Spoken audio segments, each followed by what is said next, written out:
Boom, so hear this. Me, a Nintendo weeb since birth, had to come to terms with something that has shook me to my core. And that is the majority of Nintendo bosses are trash. Straight through the water.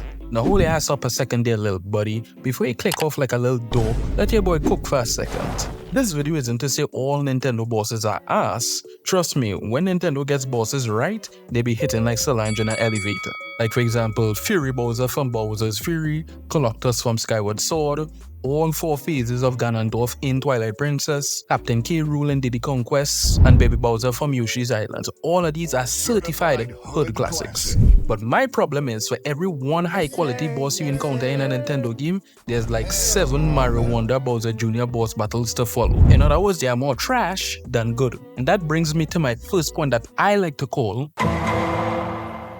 it looks good, but it really ain't doing much. Boss battles like Ganondorf from Tears of the Kingdom and the Dark Beast Ganon from Breath of the Wild. I ain't gonna lie, this shit is looking good. In Tears of the Kingdom, you're riding Zelda as a dragon while fighting Ganondorf as a dragon.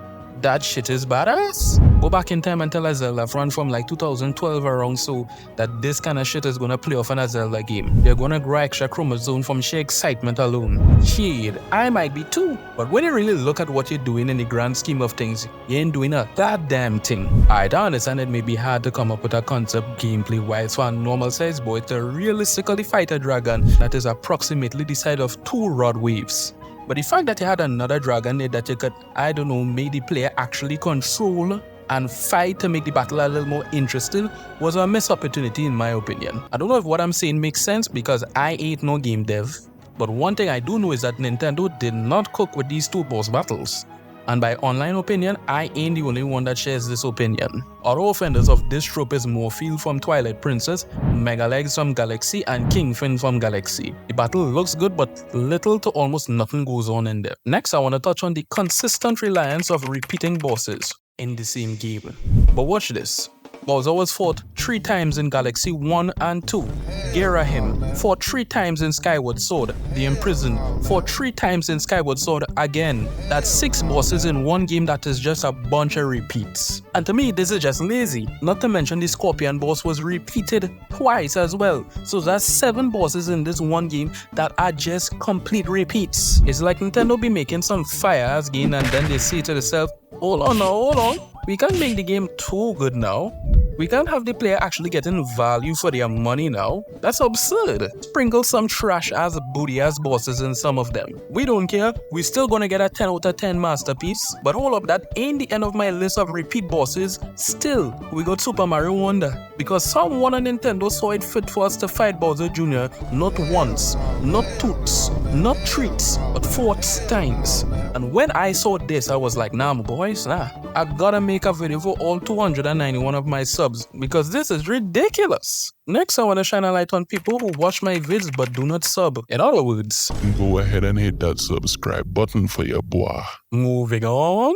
We gotta talk about those bosses that are just void of all creativity. For some damn reason, Nintendo is just doing this and getting away with it. But let's play a game. Take a shot for every time you see a Nintendo boss that looks like this. A matter of fact, don't do that because I don't want to be responsible for your alcoholic vices. Because at this point, I think Nintendo is legally contracted by God himself to have a boss that is just a damn head with floating hands. Because off the top of my head, Tiki Tongue, Knuckle-O-Tech, Bongo Bongo, Poltergeist, Andros, DJ Octavio, this boss from Wind Waker, iRock.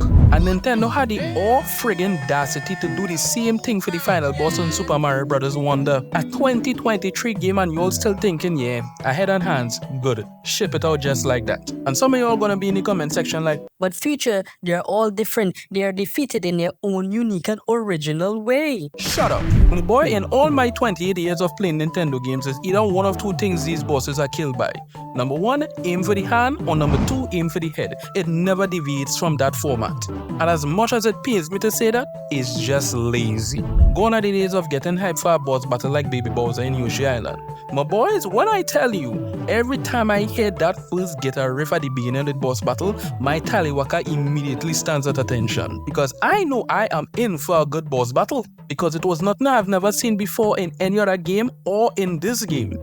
But Nintendo in 2023 got you fighting crap like this in an otherwise good game. But whoever is watching this video, I just want you to know this isn't a video about bad-mouthing Nintendo and bringing them down because, as I said before, I am the biggest Nintendo weeb this side of the Caribbean, certified Nintendo nerd. But as a fan, I have the right to point out when something is trash. And lately, Nintendo has been fumbling in the boss department. But when it comes to producing a top-tier game with great gameplay and an awesome soundtrack, they are like a pregnant woman in the 9th month. They always deliver. But in conclusion, Nintendo, you gotta step up your boss game. And also, Go ahead and hit that like button for your boy.